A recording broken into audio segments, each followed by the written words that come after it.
بسم اللہ الرحمن الرحیم نحمدہ ونصلی ونسلم علی رسولنا الکریم اما بعد۔ میرے عزیز بھائیو، دوستو، بزرگو، آج 18 ذوالحجہ ہے اور یہ وہ تاریخ ہے جو اسلام کی تاریخ میں سب سے المناک اور دردناک تاریخ ہے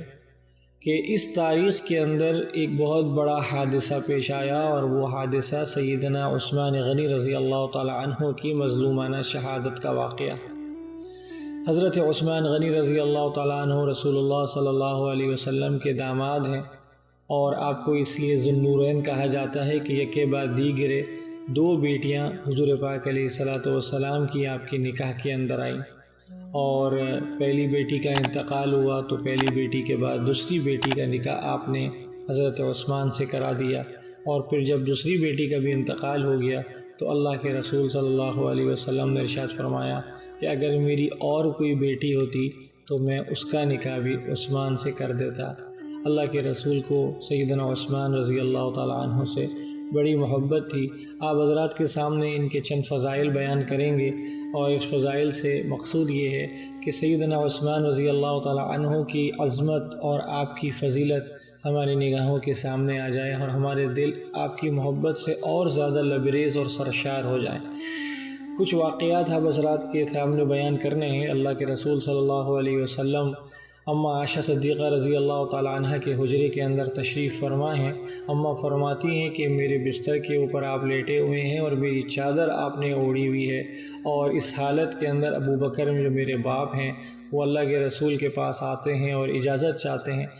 حضرت رسول پاک علیہ الصلوۃ والسلام ابو بکر کو آنے کی اجازت دیتے ہیں۔ ابو بکر رضی اللہ تعالی عنہ اندر آتے ہیں اور آ کر کے جو ضرورت کی بات ہے وہ کر کے چلے جاتے ہیں۔ اماں فرماتی ہیں کہ اللہ کے رسول اسی حالت میں لیٹے رہے جس حالت کے اندر پہلے لیٹے ہوئے تھے، یعنی میری چادر اوڑھی ہوئی ہے، میرے بستر پر لیٹے ہوئے ہیں۔ اس کے بعد کچھ وقت کے بعد عمر آئے، اور عمر نے بھی آ کر کے اجازت چاہی، اللہ کے رسول نے اجازت دی۔ عمر آئے اور انہوں نے بھی آ کر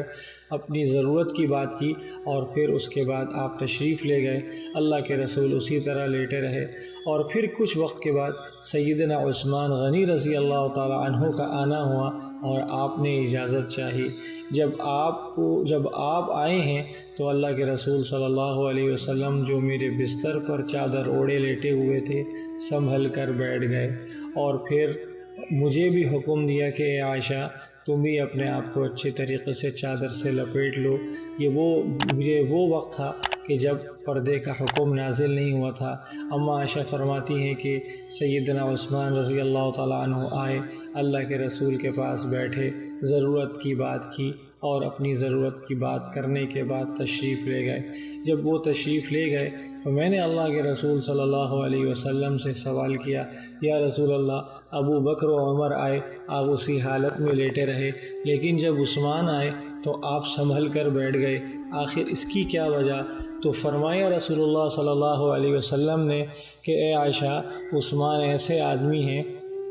کہ حیا کا ان کے اوپر ایسا غلبہ ہے کہ مجھے یہ خوف ہوا کہ اگر عثمان نے مجھے اس حالت کے اندر مجھے دیکھا کہ میں تمہاری چادر اوڑھا ہوا ہوں، تمہارے بستر پر لیٹا ہوا ہوں، تو ان کے اندر شرم آ جائے گی، اور وہ حیا کی وجہ سے، شرم کی وجہ سے اپنی ضرورت کی بات صحیح طور سے نہ کر سکیں گے اور جلدی واپس چلے جائیں گے۔ تو میں نے یہ سوچا کہ میں اس حالت سے اپنے آپ کو نکالوں اور اپنے آپ کو سنبھل کر بیٹھ جاؤں، تاکہ عثمان جو ہے وہ اچھے طریقے سے اپنی ضرورت کی بات مجھ سے کر لے۔ مسلم کی ایک روایت ہے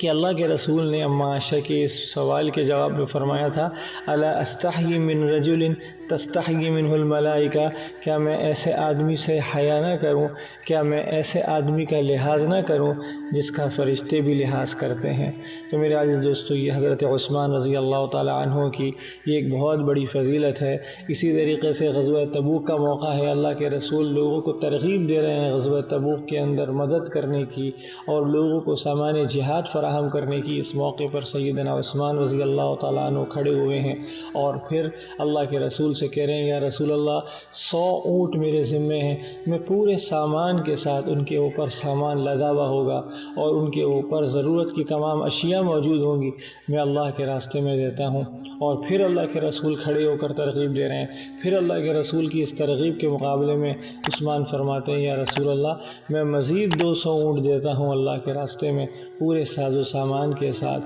پھر اللہ کے رسول نے دوبارہ سے لشکر کی امداد کے لیے ترغیب دی۔ حضرت عثمان رضی اللہ تعالیٰ عنہ کھڑے ہو گئے اور کہا، یا رسول اللہ میرے ذمے 300 اونٹ ہیں پورے ساز و سامان کے ساتھ، میں اللہ کے راستے کے اندر دیتا ہوں۔ عبد الرحمن ابن خباب جو راوی ہیں اس حدیث کے، فرماتے ہیں کہ میں نے اللہ کے رسول کو دیکھا، ممبر سے آپ اتر رہے ہیں اور فرماتے ہیں کہ ما علی عثمان ما عمل بعد هذه، عثمان اپنے اس عمل اور مالی قربانی کے بعد جو چاہے کرتے پھرے، ان کو کوئی چیز نقصان نہیں پہنچائے گی، اور بار بار آپ یہ بات ارشاد فرما رہے ہیں۔ تو میرے عزیز دوستو، اللہ کے رسول صلی اللہ علیہ وسلم کیسے خوش ہو کر کے حضرت عثمان کے بارے میں یہ بات ارشاد فرما رہے ہیں۔ ایسے ہی ایک واقعہ اور بھی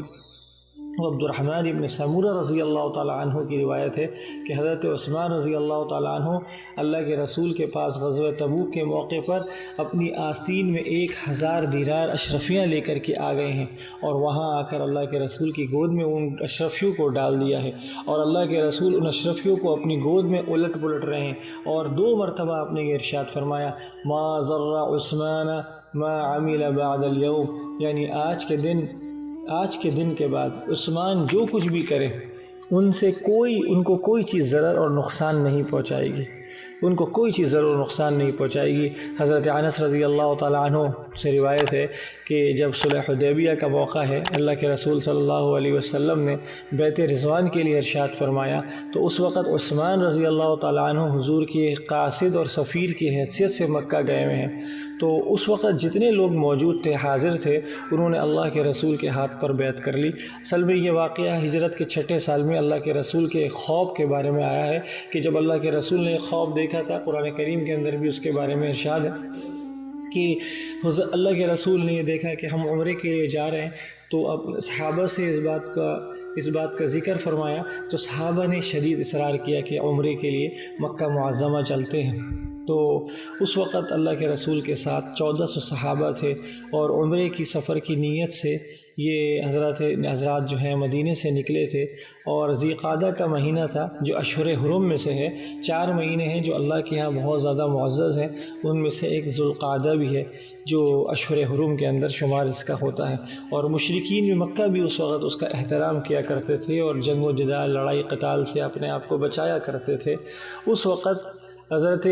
رسول پاک علیہ الصلاۃ والسلام وہاں تشریف لے جا رہے ہیں، اور یہ کافر جو مشرکین ہیں اللہ کے رسول کے سخت ترین دشمن ہیں۔ اب انہیں پتہ چلا کہ اللہ کے رسول ایک بڑی جمعیت کے ساتھ آ رہے ہیں، تو ان لوگوں نے ایک مشورہ کیا کہ آپ کو اور آپ کے ساتھیوں کو اپنے شہر مکہ میں داخل ہونے نہیں دیں گے۔ اللہ کے رسول صلی اللہ علیہ وسلم کا قافلہ جب مکے کے قریب حدیبیہ کے مقام پر پہنچا، تو یہ حدیبیہ کا مقام یہ مکہ مکرمہ کی تقریباً 20 میل سے کچھ زیادہ اس کی مسافت ہے۔ تو مکے والوں کے اس فیصلے اور ارادے کا اللہ کے رسول کو علم ہوا کہ یہ ہم کو مکہ آنے نہیں دینا چاہتے ہیں، تو آپ علیہ الصلاۃ والسلام نے اس وقت گفت و شنید کے لیے حضرت عثمان غنی رضی اللہ تعالیٰ عنہ کو اپنا قاصد اور سفیر بنا کر مکہ بھیجا، تاکہ آپ وہاں پر سرداران قریش سے بات کریں اور ان کو سمجھائیں کہ ہم عمرے کی غرض سے آئے ہیں۔